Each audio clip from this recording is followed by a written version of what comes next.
Assalamualaikum. Jangan lupa like, comment, and subscribe. Bye.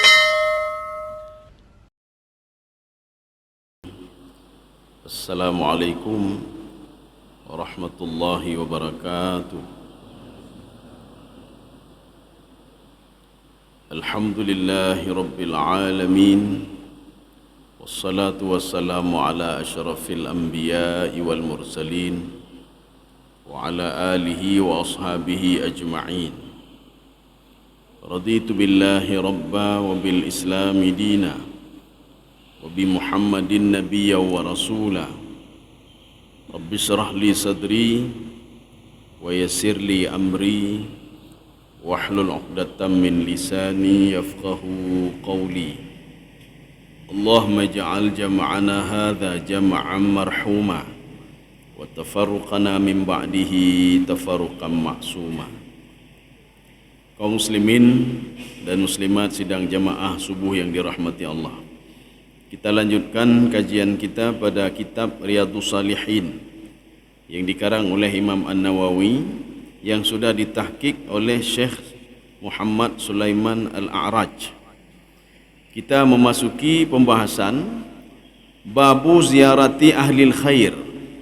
Jadi satu pembahasan yang membahas tentang berziarah kepada orang yang baik-baik. Jadi kepu tajak ba urung get-get. Wa mujalisatihim, mujalasah artinya apa? Duduk bersama mereka. Wa suhbatihim, dan kita berteman dengan mereka. Wa mahabbatihim, dan mencintai mereka. Wa talabu ziyaratihim, dan kita wa talabu ziyaratihim, kita minta untuk diziarahi oleh mereka.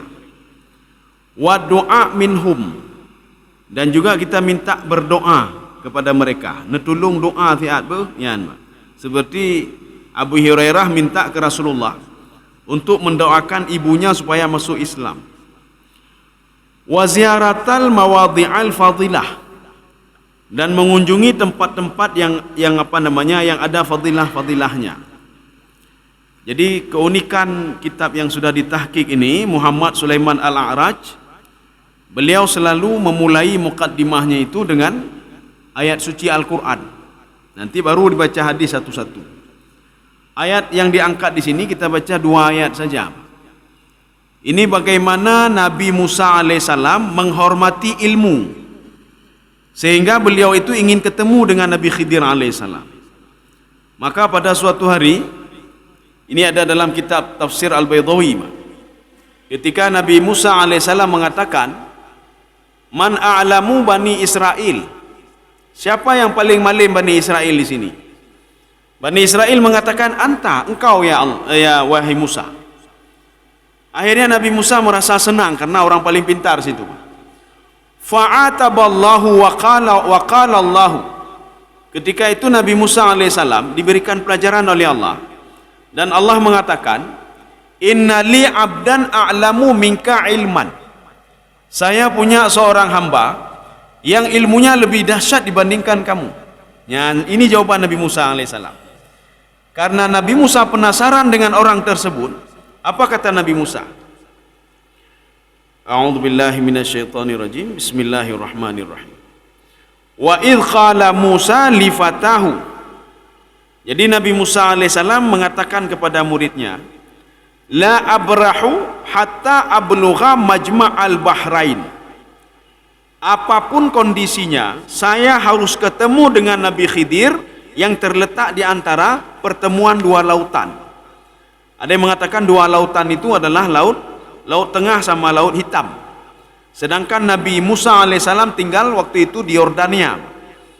Jadi kalau Yordania itu dekat dengan laut hitam, tapi kalau perbatasannya itu dengan laut Mediterranean.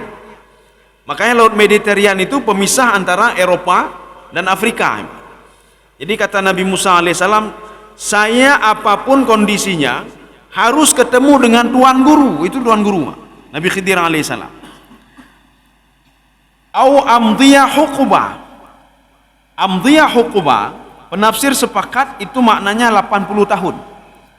Walaupun dalam jangka waktu 80 tahun saya melakukan perjalanan, saya harus ketemu dengan Nabi Khidir alaihissalam. Jadi begitu dia memuliakan Nabi Khidir dan penasaran dengan Nabi Khidir alaihissalam. Ya, nih, Pak. Ayat yang kedua, qala lahu Musa hal attabi'uka ala an tu'allimani mimma 'ullimta rusyda. Wahai Khidir, mau enggak ajarkan saya? Ya, you purno leke purno, Mbak. Ya. Mau enggak ajarkan saya? Hal attabi'uka, saya caranya saya mengikutimu. Setelah itu kamu ajarkan saya ilmu yang diajarkan oleh Allah Subhanahu wa taala kepadamu. Ini landasan yang diangkat oleh Syekh Muhammad Sulaiman Al-A'raj sebagai pembuka. Sekarang kita lihat hadis yang pertama. An Abi Hurairah radhiyallahu anhu, anin Nabi sallallahu alaihi wasallam. Jadi hadis ini dari Abi Hurairah. Rasulullah sallallahu alaihi wasallam bersabda, "Anna rajulan zara akhan lahu fi qaryatin ukhra." Ada seorang laki-laki, ini keunikan Al-Quran dan keunikan hadis. Kalau tidak ada alif lam, itu berarti mubham. Arti mubham apa? Tidak disebutkan secara spesifik siapa orang itu. Ya, nampak siapa orang itu. Anna rajulan zara akhan lahu fi qaryatin ukhra. Rajulan tidak menggunakan alif lam. Tidak ada anar rajula, tidak, tapi anna rajulan. Rasulullah mengatakan ada seorang laki-laki, tidak disebutkan namanya oleh Rasulullah, mengunjungi saudaranya di kampung lain. Ya, diajak saudara ke kampung lain. Fa arsadallahu ta'ala ala madrajatihi malakan. Rupanya Allah mengirim malaikat, seorang malaikat untuk mengikuti dia. Jadi waktu dia pergi berkunjung itu, ada malaikat yang dikirim oleh Allah untuk mengikuti dia. Falamma ata alaihi qala. Ketika malaikat itu ketemu sama dia, ini kalau cerita malaikat ketemu itu berarti malaikat sudah berubah wujud menjadi manusia. Apa kata malaikat? Aina turid? Kamu mau ke mana? How najak? Mbak. Maka katanya bertegah-tegah, Pak. Menyod di tengah jalan merempok naurun tanya how majak. Bisa saja itu malaikat, Mbak. Jadi artinya apa? Baik tak tenak-tenak. Tanyang-tanyang how gobjak. Ya, Mbak. Penatelun tanyang how dronjak, Mbak. Jadi rupanya itu seorang malaikat. Aina turid? Pemuda ini dia menjawab, uridu akhan li fi hadhil qaryah. Saya mau ketemu dengan saudara saya di kampung ini. Ya. Qala, kata malaikat, halaka alaihi min ni'matin tarubuha alaihi. Apakah kamu ada sesuatu nikmat yang akan kamu dapat dari dia? Katanya biasa ji bina apa? Hau meja, jabat saudara pat Indrapuri. Pekan aja, hai musim berambut. Ya, musim berambut aja. Hana musim, hana kerja ya, Pak. Ya, Pak. Hai pekan na neja gede, hai na proyek, Pak. Jadi gejak gede gara-gara na proyek. Gejak gede gara-gara musim berambut, ya, Pak. Gejak gede gara-gara musim modrin. Menyohana musim hana gejak. Ada yang bekas hana ajak rumah lu. Hana musim modrin lagu pun ajak, hana tepu-tepu. Pun ajak anda rumah doan, ajak ibu teh, ya, Pak. Ya, Pak. Rupanya pemuda ini ditanya oleh malaikat, apakah ada sesuatu hal yang membawa kenikmatan bagimu di kampung itu? Ya, Pak. Apa jawab dia? Lah, tidak ada. Tidak ada apa-apa. Ya, tidak ada apa-apa. Ghaira anni ahbabtuhu fillah. Kecuali saya pergi ke sana memang gara-gara mencintai dia karena Allah. Lo ya tahu, sakit, Pak. Atau bagaimana, Pak? Apa membutuhkan sesuatu? Saya pergi ke sana cuma melihat saja. Lo ya tahu, Pak. Qala, ya, Pak. Hokanya. Qala, ketika itu malaikat menjawab, fa inni rasulullah ilaika. Tahu enggak kamu? Saya diutus oleh Allah untuk kamu. Ya, Pak. Bi annallah qad ahabbaka. Allah sudah mencintaimu kama ahbabtahu fihi. Sebagaimana kamu sudah mencintai si fulan gara-gara Allah Subhanahu wa taala. Makanya kalau kita pergi berkunjung rumah orang lain, baik tapi kini angka-angka nilai, Pak. Tanya pekan aja gede. Hai na proyek ini. Pekan nejak gede, hai napeng lon di tidih, ya Pak. Jadi pekan nejak gede, ya tahu saudara, yang mendang Pak. Pekan ya karena Allah, ya Pak. Tak tahu saudara karena Allah. Karena tetangga itu kan ada 3, Pak. Kita sudah pernah membahas beberapa pertemuan yang lalu. Ada tetangga Yahudi, kafir, musyrik, ya nih Pak, ini tetangga ya Pak. Mereka ini berhak mendapatkan hakul jiran. Hakul jiran. Kalau kita masak sesuatu maka lebihkanlah. Kalau seandainya dia itu pesakit, yak sawu Pak, yak sawu. Sebagaimana Rasulullah geyak sawu seorang Yahudi yang sakit. Nah Yahudi sakit gejak rumah Pak. Jadi makanya katanya waktu sakit Yahudi bermati juga dia. So je Yahudi Pak. Orang musyrik ya Pak. Bah lagi yang gitu. Jadi hakul jiran dia ada Pak. Sebagaimana Rasulullah SAW mengunjungi dia. Dan Rasulullah juga menerima tamu dari Yahudi di rumahnya. Ya Pak, menerima tamu. Rasulullah juga menerima wanita seorang Yahudi mendatangi Rasulullah dan memberikan sesuatu kepada Rasulullah. Yang kedua, tetangga kita itu muslim, ya orang muslim Pak. Maka hak dia 2. Yang pertama hakul jiran, yang kedua hakul muslim. Bagaimana hakul muslim?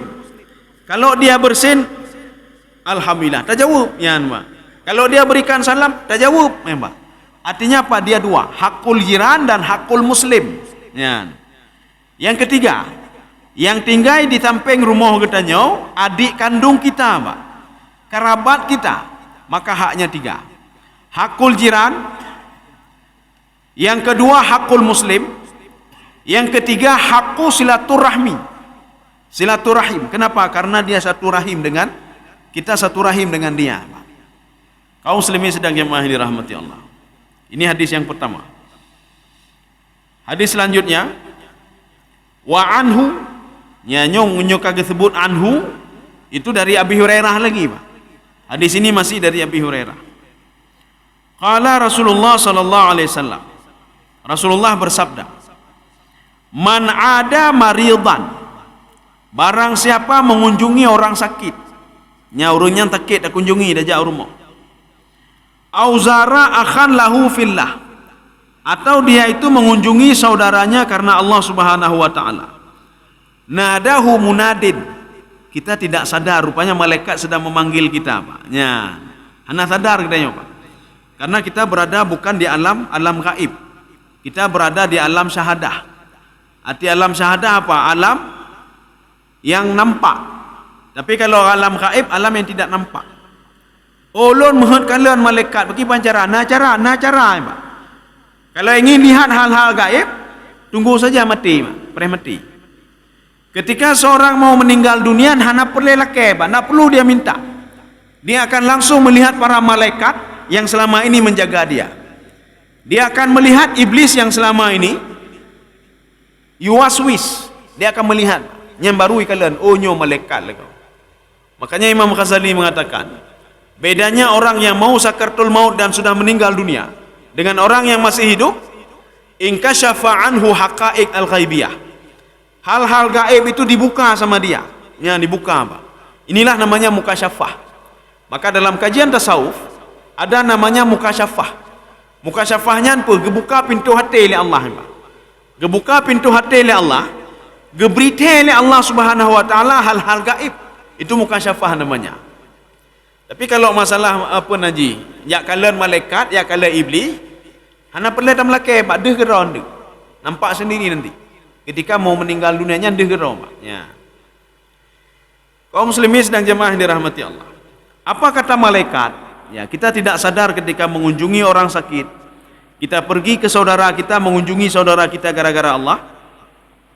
Malaikat mengatakan, bi antibta. Kamu sudah melakukan kebaikan-kebaikan. Ini kalimat tibta sama ketika malaikat mengatakan kepada seorang yang masuk ke dalam surga, tibtum, kalian sudah berhasil. Kalian sudah melakukan kebaikan-kebaikan. Sekarang masuklah ke dalam surga. Kalimatnya juga sama. Tibtum. Kalau ini tibta. Tibta itu satu orang. Wataba masyaka. Perjalananmu itu penuh dengan keberkahan. Keberkahan. Tajak ngentapak keberkahan. Tajak ngen kendaraan roda 2 keberkahan. Dengan roda 4 keberkahan. Dia tanya hom ya tahu saudara alun, ya Pak, saudara. Nyo masalah ji, saudara apa namanya? Jangankan saudara memak roh hana tajam, banyak ke tutah ni Pak. Saudara roh hana, saudara kandung hana tajam Pak. Jadi saudara kandung hana tajam, nya yang tutah katanya. Kalau ini pergi jak kena jak gede, ya Pak. Lagi orang pun ajinya. Na orang kan hanjut Pak, kan hanjut dia. Nyo kan kata-kata lun na dalam ceramah-ceramah ke benau. Ganya tanya tak ta'zim ulama, tak ta'zim ulama Pak. Nak cium jaro ulama. Tapi mak ayah nak cium lagi ya ni Pak. Ya ni Pak. Padahal kunci surga bak mak ini Pak, kunci surga bak mak. Semenaji sepantasi kan jaro le gaki menyonje ke cium gaki ke cium Pak, nyomak. Ya ni Pak.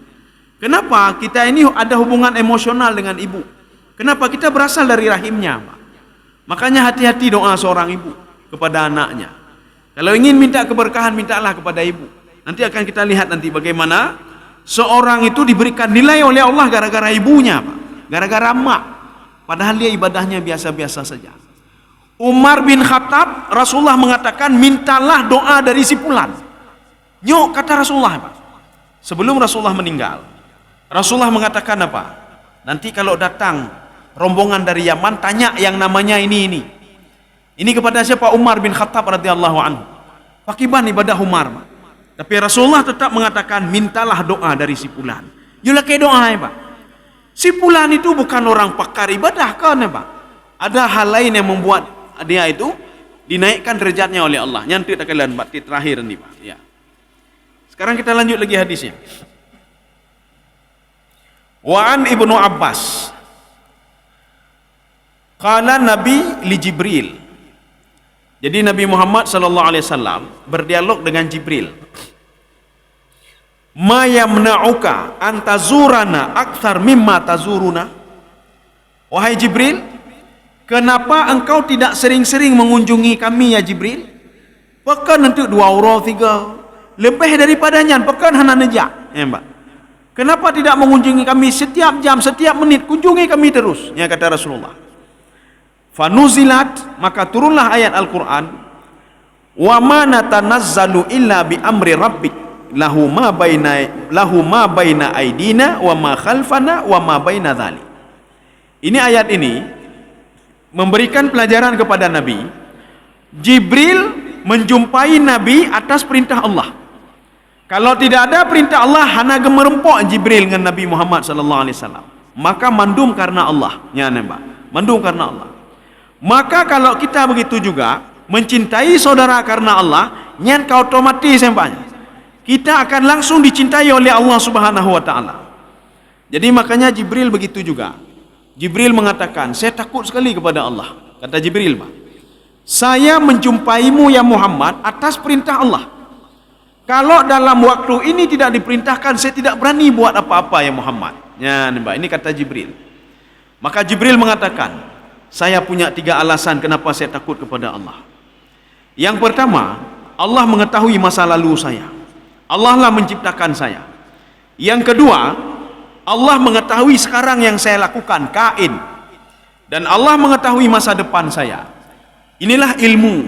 Namanya ilmu kana, ilmu kain, ilmu yakunu. Ilmu masa lalu, ilmu sekarang, dan ilmu masa depan. Kalau ilmu dulu itu sejarah namanya Pak. Kalau ilmu sekarang yang kita hadapi ini, ilmu masa depan itu gaib, mukasyafah namanya Pak. Ya. Tapi sebahagian yang gaib itu diberitahukan oleh Allah hanya kepada sebahagian saja. Seperti Nabi Muhammad sallallahu alaihi wasallam. Kita lanjut. Wa an Abi Sa'id Al-Khudri. Jadi hadis ini dari Abi Sa'id Al-Khudri, anin Nabi sallallahu alaihi wasallam. Rasulullah sallallahu alaihi wasallam bersabda, la tusahib illa mu'minan. Jangan bergaul kecuali dengan orang mukmin. Ya, nampak. Jangan bergaul. Wala ya'kulu ta'amaka illa taqiyun. Jangan ada yang makan makananmu kata Rasulullah kecuali orang yang bertakwa. Pekan, ada apa sebenarnya, Pak? Kenapa kita tidak boleh bergaul kecuali dengan orang mukmin? Orang mukmin itu selalu bawa keberkahan. Kalau dia diberikan keberkahan, getanyo mendengar berkah, Pak. Dapat berkah. Ketika malaikat menurunkan keberkahan atas perintah Allah, kita orang-orang bodoh-bodoh yo kena ngecit, Pak, kena ngecit. Lagi-lagi katanya kau nurung malim, kena ngecit rupaji, Pak. Diberikan juga. Satu. Yang kedua, kenapa tidak boleh memberikan makan kecuali orang yang muttaqin? Karena orang muttaqin itu habis selesai makan dia berdoa, ya Allah, ini peluang rezeki di bulan. Ya nih, Pak. Makanya kan ada doakan sembarangan kita dapat jumpa makan rumah kau. Habis baju katro, alhamdulillah, ya, Pak. Dia ada doanya, Pak. Ya Allah, ini peluang rezeki di bulan, ya Allah. Ya Allah, nyokakan kan nejo rezeki lo melalui di bulan ni peluang. Makanya jangan makan makananmu kecuali orang yang bertakwa. Walaupun dia tidak berdoa menengadahkan tangan, paling enggak nak mati, alhamdulillah, ya Allah, kan nejo rezeki lo melalui di bulan. Ya ni, Pak. I doa li orangnya, Pak. I berdoa. Tapi menyota pakat kan orang muttaqin, itu menak adanya, Pak. Pakai itu menak. Nan undang lun makanan lagi ya, hansip. JP kurang. Itu nak adanya, Pak. Tapi kalau orang muttaqin yang kita undang, dia berdoa lagi pada Allah. Walaupun yang kita kasih ala kadarnya. Tapi menyorongkan muttaqin, ya, Pak. Tak undang bajunya, hanya kurang lagi aja, hana lagi. Kupi pihana, je pihana, Pak. Jadi kita kalau doa apa itu menak lagi, Pak. Itu nak lagi. Ya, Pak. Kita lanjut. Ya, ini hadisnya. Oh, belum, kita satu lagi. Wa an Ibnu Mas'ud radhiyallahu anhu qala. Dari Ibnu Mas'ud radhiyallahu anhu berkata apa? Ja'a rajulun ila Rasulillah. Datang seorang laki-laki menghadap Rasulullah sallallahu alaihi wasallam. Faqala, dan dia berkata kepada Rasulullah, "Ya Rasulullah, kaifa taqul?" Bagaimana pendapat engkau ya Rasulullah? Fi rajulin ahabba qauman wa lam yalhaq bihim. Ada seorang laki-laki mencintai kaum itu tapi mereka enggak pernah ketemu dengan kaum itu. Ya, nembak. Katanya cinta dengan awak Palestin tapi hantar merumpok dengan orang Palestin.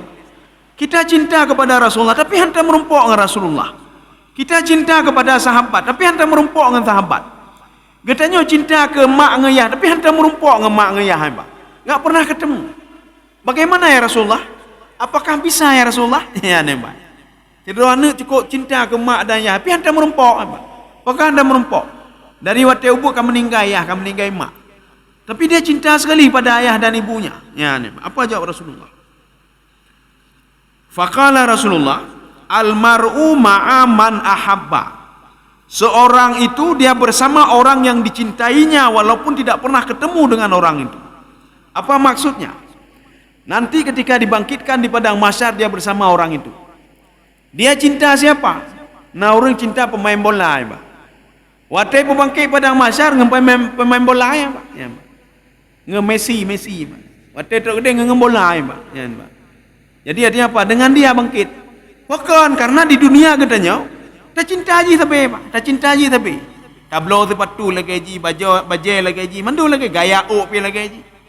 Anemi katanya kan biasa pinan. Bukan lagi lagi nya, lagi pemain bolanya, Pak. Setiap hari dia terobsesi dengan apa yang dicintainya. Makanya nanti dia akan dibangkitkan dengan orang yang dicintainya. Ya, nih. Ya, sekarang kita masuk hadis ini. Ini hadis yang tadi.